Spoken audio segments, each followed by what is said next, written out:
Bem, vamos mergulhar na incrível jornada de um dos carros mais conhecidos do mundo. Sim, ele mesmo, o Fusca. E a história dele guarda uma contradição enorme, que é a nossa pergunta central aqui. Pensa só, como um carro que foi encomendado por Adolf Hitler conseguiu se transformar décadas depois num símbolo global de paz e amor, um ícone da contracultura? É isso que a gente vai desvendar.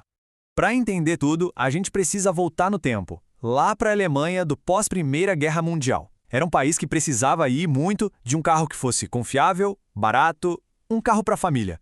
A ideia de um carro do povo, ou Volksauto, não era exatamente nova.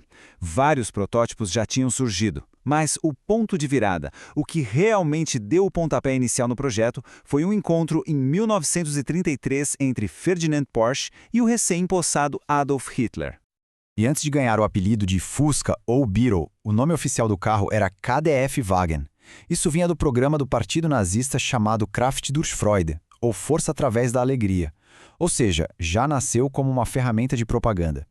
E olha só a lista de exigências que o próprio Hitler passou para o Porsche. Era uma lista e tanto para a época. O carro tinha que carregar uma família, ser rápido, super econômico e, o mais difícil de tudo, ser extremamente barato. Isso forçou os limites da engenharia automotiva daquele tempo. Só que aquele sonho de ter um carro popular em cada garagem alemã, bom, ele foi interrompido de forma bem brusca pela realidade da guerra. E aqui a gente vê o tamanho da discrepância. De um lado, a promessa, o povo economizava toda semana para comprar o carro. Mas a realidade foi outra. O dinheiro dessas pessoas financiou uma fábrica que, em vez de carros de passeio, começou a produzir veículos para o esforço de guerra alemão. Ninguém que pagou recebeu o carro. E o chassi desenhado pelo Porsche era tão versátil que foi rapidamente adaptado para fins militares. Daí nasceram veículos como o Kubelwagen, que era tipo um Jeep, e até o Schwemmwagen, um carro anfíbio. Mas aí a guerra acaba, e das cinzas daquele conflito, o Fusca ressurge. E é aqui que começa uma história de sucesso global que ninguém poderia imaginar. A história do Fusca podia muito bem ter acabado ali, com a fábrica em ruínas. Mas ela caiu sob controle britânico, e um major, chamado Ivan Hurst, viu potencial naquele carrinho. Foi ele quem teve a visão de reiniciar a produção, a princípio para fornecer veículos para as tropas aliadas. Só que, apesar de estar renascendo na Europa, a chegada nos Estados Unidos foi um verdadeiro desastre. Para se ter uma ideia, em 1949 inteiro, foram vendidos só 2 Fuscas no país. 2. O pessoal olhava torto para o formato esquisito e, claro, para a origem alemã dele. Mas aí, aos pouquinhos, a maré começou a virar. A fama de ser um carro quase indestrutível, com uma mecânica super simples, começou a se espalhar no boca a boca. Junto com seu charme meio peculiar, ele foi conquistando motoristas no mundo todo. E o Fusca não foi só um sucesso de vendas. Ele foi muito além. Ele se tornou parte da cultura de vários países. E uma prova disso são os dezenas de apelidos carinhosos que ele ganhou pelo mundo. Na Alemanha era Käfer, besouro. No México, Vocho. Na França, Coccinelle, Joaninha. Cada lugar deu um nome que mostrava o quanto o carro tinha sido adotado. E aqui no Brasil, o nome Fusca é um ótimo exemplo dessa apropriação cultural. Ele veio da pronúncia em português das letras WV em alemão, que soa como VW. Com o tempo, VW virou Fuca. E de Fuca para Fusca foi um pulo.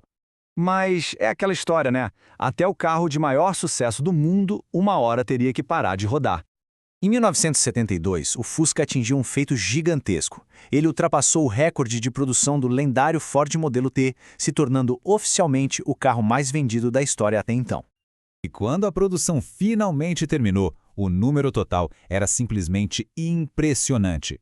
Mais de 21 milhões e meio de Fuscas originais foram feitos. É um recorde para uma única plataforma de carro que se mantém até hoje. O fim de uma era de verdade veio em 2003. O último Fusca clássico, da chamada última edição, saiu da fábrica de Puebla, no México, encerrando uma jornada de 65 anos.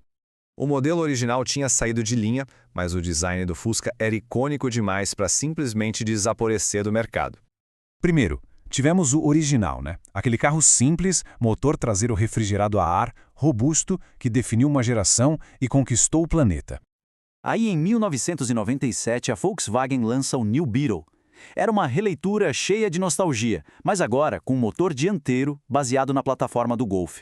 Ele ajudou a criar toda uma onda de design retrô na indústria. E, por fim, veio o modelo de 2011, com um visual mais esportivo, mais moderno, mas em um mercado que já estava sendo dominado pelos SUVs, esse nome tão icônico acabou sendo aposentado de vez em 2019. Saindo da visão de um ditador para virar um símbolo de liberdade, a jornada do Fusca mostra como um bom design pode transcender e muito as suas próprias origens. E isso deixa a gente com uma pergunta no ar. O que, afinal de contas, faz um design se tornar imortal?